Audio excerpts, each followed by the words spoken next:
Well, I am assured by our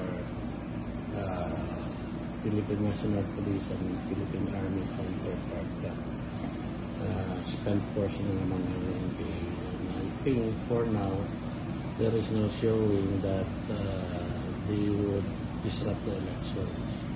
Also, I have communicated with the Provincial Election Supervisor of Negros Occidental, Attorney Ian Ananoria, and according to him, as per report by the election officer of Tabangkalan, there is no voting center affected by the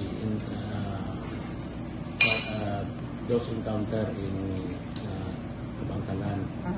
So we're just glad that there is no casualty on the government side, and in a way, this was also served as an assurance that the Philippine Army is not resting in its laurels and will continue with its anti-insurgency operation. This would, in a way, help us during election day. There will be no untoward incident.